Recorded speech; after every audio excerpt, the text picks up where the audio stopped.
আসসালামু আলাইকুম এভরিওয়ান, কেমন আছেন? আশা করি ভালো আছেন। আলহামদুলিল্লাহ আমিও ভালো আছি। আজ রান্না করব কারকল ভাজি করব। এই যে কুচি করে নিয়েছি, বিচিটা কুচি করে ফেলে দিয়েছি। আর সাধারণ সিম্পল ভাজি করব, কিন্তু শরীরের জন্য এটা অনেক উপকারী, স্বাস্থ্যসম্মত খাবার। এখানে ধনিয়া পাতা কুচি করেছি, কাঁচামরিচ কুচি করেছি, পেঁয়াজ কুচি করে নিয়েছি। কিভাবে রান্নাটা করতেছি আপনাদের সাথে শেয়ার করতেছি। বিসমিল্লাহির রহমানির রহিম। কড়াইটা গরম হয়ে গেছে, তেলটা দিয়ে দিচ্ছি।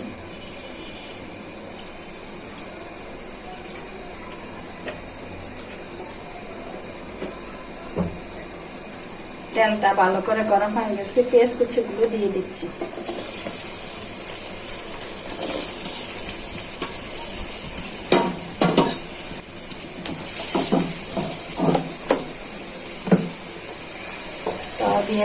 পেঁয়াজটা বোনেরা ভালো করে ভাজা হয়ে যায়।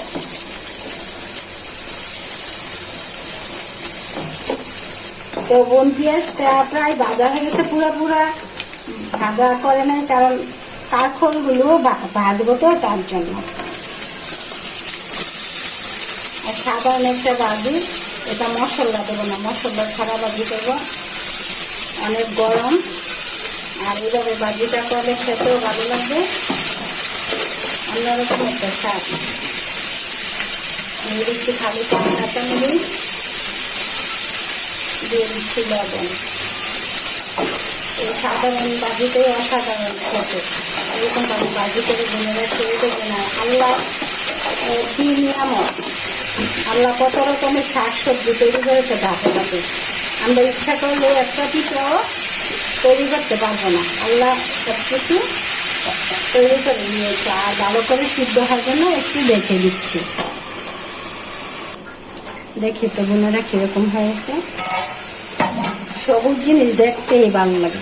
তো বোনেরা, আমরা ভাবি ছেলে মেয়েরা লেখাপড়া করাই, একটা সরকারি চাকরির জন্য কম বেতন পাইলেও যাতে পেনশন পেয়ে জীবনটা চালাতে পারে। কিন্তু আমাদের জীবনে বড় একটা পেনশন আছে। পেনশনটা হলো, আমরা ছোট কাল থেকে যদি নামাজ রোজা কোরআন তেলাওয়াত ইবাদত বন্দেগী বেশি বেশি করি, ওই ডাক্তার আল্লাহ বেশি শুনে। বৃদ্ধ বয়সে তো আমাদের বয়স হয়ে যাবে, ভুল ত্রুটি বেশি হবে, তখন আমরা তো শুদ্ধভাবে পড়তে পারবো না, নামাজ রোজা করতে পারবো না। তখন মনে করেন হবে, ভুল হয়ে যাবে।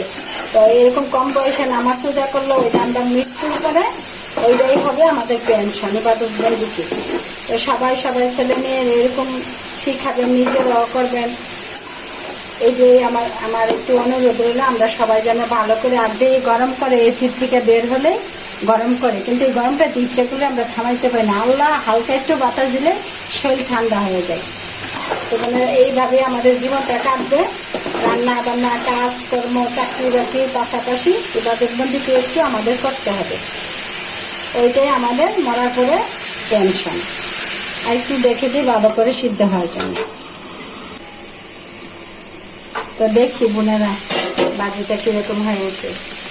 তো মাশাআল্লাহ অনেক সুন্দর কালার হয়েছে। আর ধন্যবাদটা সময়ের জন্য আপনাদেরকে দেখানো হবে না, ধন্যবাদটা দিয়ে দিচ্ছি। কিন্তু পেঁয়াজ, কাঁচামরিচ, ধন্যবাদটা দিয়ে অসাধারণ একটা ভাজি হয়েছে। এই ভাজিটা খেতে অনেক লোভনীয়। আর একটু টেস্ট করে দেখি। মাশাআল্লাহ অনেক স্বাদ হয়েছে। আর দেখুন কি সুন্দর সিদ্ধ হয়ে গেছে।